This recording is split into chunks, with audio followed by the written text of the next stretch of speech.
معزز سامعین، آج کی اس ویڈیو میں ہم حضرت ایوب علیہ السلام کے حوالے سے سماعت کریں گے کہ اللہ تعالیٰ نے حضرت ایوب علیہ السلام کا کس طرح امتحان لیا اور ان آزمائشوں پر اللہ تعالیٰ کے نبی حضرت ایوب علیہ السلام نے کس طرح صبر کیا۔ حضرت ایوب علیہ السلام حضرت اسحاق علیہ السلام کی اولاد میں سے ہیں اور ان کی والدہ حضرت لوط علیہ السلام کے خاندان سے ہیں۔ اللہ تعالیٰ نے آپ کو ہر طرح کی نعمتوں سے نوازا تھا، حسن صورت بھی اور مال و اولاد کی کثرت بھی، بے شمار مویشی اور کھیت و باغ وغیرہ کے آپ مالک تھے۔ جب اللہ تعالیٰ نے آپ کو آزمائش اور امتحان میں ڈالا تو آپ کا مکان گر پڑا اور آپ کے تمام بیٹے اس کے نیچے دب کر فوت ہو گئے، اور تمام جانور جس میں سینکڑوں اونٹ اور ہزارہا بکریاں تھیں سب مر گئے۔ تمام کھیتیاں اور باغات بھی برباد ہو گئے، غرض آپ کے پاس کچھ بھی باقی نہ رہا۔ آپ کو جب ان چیزوں کے ہلاک اور برباد ہونے کی خبر دی جاتی تھی تو آپ اللہ تعالیٰ کی حمد کرتے اور شکر بجا لاتے اور فرماتے تھے کہ میرا کیا تھا اور کیا ہے، جس کا تھا اس نے لے لیا، جب تک اس نے مجھے دے رکھا تھا میرے پاس تھا، جب اس نے چاہا لے لیا، میں ہر حال میں اس کی رضا پر راضی ہوں۔ اس کے بعد آپ بیمار ہو گئے اور آپ کے جسم مبارک پر بڑے بڑے آبلے پڑ گئے۔ اس حال میں سب لوگوں نے آپ کو چھوڑ دیا، بس فقط آپ کی بیوی جن کا نام رحمت بنت افرایم تھا، جو حضرت یوسف علیہ السلام کی پوتی تھی، آپ کی خدمت کرتی تھیں۔ سال ہا سال آپ کا یہی حال رہا۔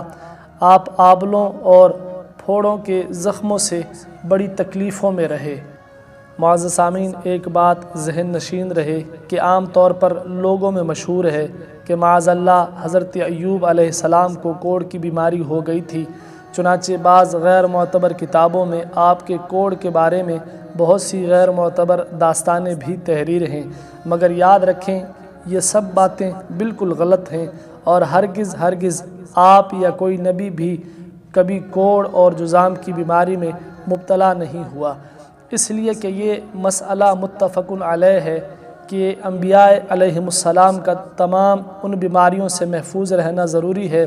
جو عوام کے نزدیک باعث نفرت اور باعث حقارت ہیں، کیونکہ انبیاء علیہم السلام کا یہ فرض منصبی ہے کہ وہ تبلیغ اور ہدایت کرتے رہیں، تو ظاہر ہے کہ جب عوام ان کی بیماریوں سے نفرت کر کے ان سے دور بھاگیں گے تو بھلا تبلیغ کا فریضہ کیسے ادا ہو سکے گا؟ الغرض حضرت ایوب علیہ السلام ہرگز کبھی کوڑ اور جذام کی بیماری میں مبتلا نہیں ہوئے، بلکہ آپ کے بدن پر کچھ آبلے اور پھوڑے پھنسیاں نکل آئی تھیں، جن سے آپ برسوں تکلیف اور مشقت جھیلتے رہے اور برابر صبر کرتے رہے اور اللہ تعالیٰ کا شکر ادا کرتے رہے۔ پھر آپ نے اللہ تعالیٰ کے حکم سے یہ دعا مانگی، انی مسنی الضر وانت ارحم الراحمین، یعنی مجھے تکلیف پہنچی اور تو سب مہربانوں میں سب سے زیادہ رحم فرمانے والا ہے۔ جب آپ اللہ کی بارگاہ میں آزمائش پر پورے اترے اور امتحان میں کامیاب ہو گئے تو آپ کی دعا مقبول ہوئی، اور ارحم الراحمین نے حکم فرمایا کہ ایوب علیہ السلام اپنا پاؤں زمین پر مار دو۔ آپ نے زمین پر پاؤں مارا تو فوراً زمین سے ایک چشمہ پھوٹ پڑا۔ حکم الہی ہوا کہ اس پانی سے غسل کرو، چنانچہ آپ نے غسل کیا تو آپ کے بدن کی تمام بیماریاں دور ہو گئیں۔ پھر آپ 40 قدم دور چلے تو دوبارہ زمین پر قدم مارنے کا حکم ہوا، اور آپ کے قدم مارتے ہی پھر ایک دوسرا چشمہ نمودار ہو گیا، جس کا پانی بے حد ٹھنڈا، بہت شیریں اور نہایت لذیذ تھا۔ آپ نے وہ پانی پیا تو آپ کے بدن میں نور ہی نور پیدا ہو گیا، اور آپ کو اعلیٰ درجے کی صحت اور نورانیت حاصل ہو گئی، اور اللہ تعالیٰ نے آپ کی تمام اولاد کو دوبارہ زندہ فرما دیا، اور آپ کی بیوی کو دوبارہ جوانی بخشی اور ان کے کثیر اولاد ہوئی۔ پھر آپ کا تمام ہلاک شدہ مال اور مویشی اور اسباب و سامان بھی آپ کو مل گیا، بلکہ پہلے جس قدر مال و دولت کا خزانہ تھا اس سے کہیں زیادہ مل گیا۔